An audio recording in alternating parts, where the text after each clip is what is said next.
Hi friends, welcome back to our channel. అటవీ ప్రాంత సమీప గ్రామాల్లోకి తరచూ క్రూర మృగాలు చొరబడడం, దాడులు చేయడం చూస్తూ ఉంటాం. దీంతో అటవీ ప్రాంత ప్రజలు నిత్యం భయంగా కాలం వెల్లదీస్తూ ఉంటారు. జంతువుల దాడుల్లో కొన్నిసార్లు ఊహించని ఘటనలు జరుగుతూ ఉంటాయి.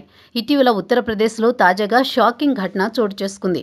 8 ఏళ్ల మనవడిని కాపాడేందుకు ఓ బామ్మ ఏకంగా తోడేలుతోనే పోరాడింది. ఈ ఘటనలో చివరికి ఏమైందో తెలుసుకునేందుకు పూర్తి వీడియోని స్కిప్ చేయకుండా ఎండ్ వరకు చూడండి. ఉత్తరప్రదేశ్ ఆగ్రా పరిధి ఫతేబాద్లోని ఛత్రియాపూర్ గ్రామంలో ఈ ఘటన చోటు చేసుకుంది. గ్రామానికి చెందిన పప్పు భార్య అయిన 65 ఏళ్ల కమలాదేవి గురువారం గోధుమ పంట నీరు పెట్టేందుకు వెళ్ళింది. ఆ సమయంలో ఆమె 8 ఏళ్ల మనవడు ఋషి నేను వస్తానంటూ వెంటపడ్డాడు. దీంతో ఇష్టం లేకుండా వృద్ధురాలు తన మనవణ్ణి తీసుకుని పొలానికి వెళ్ళింది. కమలాదేవి పొలానికి నీరు పెడుతున్న సమయంలో బాలుడు కొంచెం దూరంలో ఆడుకుంటూ ఉన్నాడు. అదే సమయంలో అనూహ్య ఘటన చోటు చేసుకుంది. పిల్లాడిపై ఓ పెద్ద తోడేలు దాడి చేసింది. దీంతో బాలుడు ఒక్కసారిగా గట్టిగా కేకలు పెట్టాడు. అరుపులు విన్న కమలాదేవి కంగారుగా పరిగెత్తుకుంటూ వెళ్ళింది. తోడేలు దాడి చేయడం చూసి షాక్ అయింది. ఎలాగైనా తన మనవణ్ణి రక్షించుకోవాలనే ఉద్దేశంతో చేతిలో ఆయుధం లేకున్నా తోడేలుపై దాడికి దిగింది. ఈ క్రమంలో బాలుడితో పాటు వృద్ధురాలికి కూడా గాయాలయ్యాయి. అయినా పట్టు వదలకుండా తోడేలుతో పోరాడింది. ఇంతలో పక్కన పొలాల్లో వారు గమనించి కేకలు పెడుతూ పరిగెత్తుకుంటూ అక్కడికి వచ్చారు. దీంతో తోడేలు చివరికి వారిని వదిలిపెట్టి పారిపోయింది. వీరిపై దాడి చేయకముందు సమీప ప్రాంతాల్లోని పొలాల్లో మరో మహిళపై కూడా దాడి చేసింది.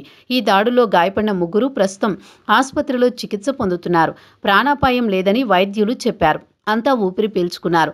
గ్రామ పరిసరాల్లో ఇటీవల అడవి జంతువుల దాడులు ఎక్కువ అవడంతో ప్రజలు భయభ్రాంతులకు గురవుతున్నారు. అధికారులు స్పందించి చర్యలు తీసుకోవాలని ప్రజలు కోరుతున్నారు. కాగా తోడేలు దాడికి సంబంధించిన ఫోటో, వీడియోలు సోషల్ మీడియాలో వైరల్ అవుతున్నాయి. తోడేళ్లు, నక్కలు, హైనాలు వంటి జంతువులు అత్యంత తెలివితేటలు కలిగి ఉంటాయి. పెద్ద జంతువుల నుంచి తప్పించుకుంటూ జింకలు, కుందేళ్లను వేటాడుతూ జీవిస్తూ ఉంటాయి. అటవీ ప్రాంతాల్లో పర్యావరణ సమతుల్యతను సహకరిస్తుంటాయి. మన దేశంలో ప్రత్యేకమైన తోడేళ్లు ఇండియన్ వోల్ఫ్ జాతికి చెందినవి.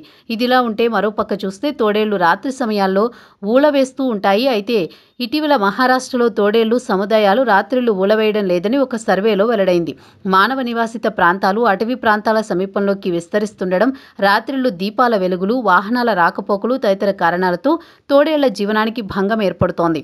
ఈ కారణంగానే అవి ఊళవేయడం లేదని నివేదికలో పేర్కొన్నారు. అదే మానవ నివాసిత ప్రాంతాలకు దూరంగా ఉన్న అటవీ ప్రాంతాల్లోని తోడేళ్లు సాధారణంగానే ఉన్నట్టు తేలింది. ఇది ఫ్రెండ్స్ ఇవాల్టి వీడియో. మరిన్ని ఇంట్రెస్టింగ్ అప్డేట్స్ కోసం ఛానల్ని సబ్స్క్రైబ్ చేయడం మర్చిపోకండి.